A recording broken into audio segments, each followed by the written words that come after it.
Mi estava um parlamentário não que quer arriba a palavra, pero para um descuido e praticamente não apone meu nome, pero tá costume que, por exemplo, ora com um parlamentário tá arriba a palavra, então o último ribalista, então tá indicar esse, passou nos preocupação mais grande e me tá querer não somente de nós,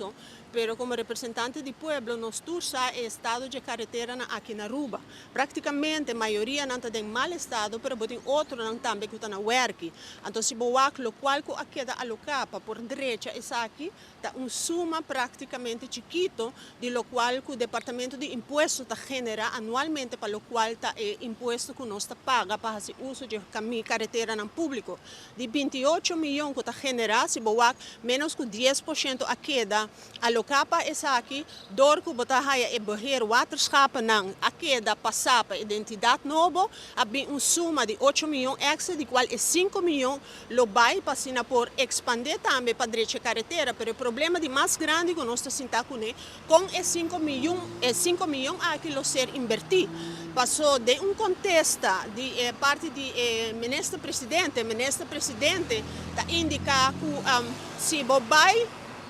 tem na conta que botar direita carretera, simplesmente, ora que não tem fase sumamente desastroso, e ora por exemplo, San Nicolás nunca está chegando a turno para a carretera não por guarda direita, pero,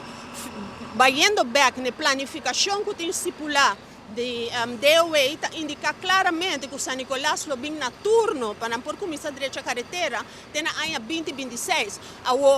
A mim quer que como governante, como político, nós temos responsabilidade para trabalhar para todos os 6 distritos do país Aruba e não somente para certo distrito, não, como quer pueblo gente sa 4 distritos não que está ser privilegiado e que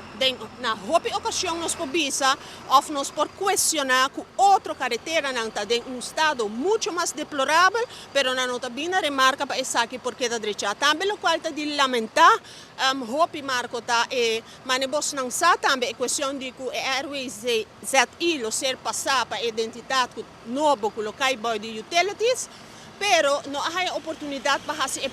pergunta de mais clave que tem que ser feita é suma de placa adicional que o turista não lo ser cobrar, com essa que está em outro. Quanto a inversão, passou a ministra-presidenta Papia, com a inversão de construção de um RZI novo, lo custa país Aruba 60 milhões florim, pero a você vai aplicar $20 adicionais com esta baita riba base duradouro, esta baita riba base transitório. Essa é a pergunta não roupa palpável que nossa fração de mais tem de fazer e nós lo fazemos. Me lo dirigi me pergunta apesar que não há oportunidade de banda também que não estava atento aí, pero me lo dirigi me pergunta não se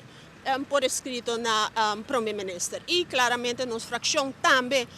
vota contra o pressuposto de DOA, principalmente que nós estamos para o qual é suma que está alocada para a direita nos carretera, nós acelerar o processo, para no final do dia, todo contribuinte paga e não tem direito de correr de uma carretera que não está fazendo dano no veículo.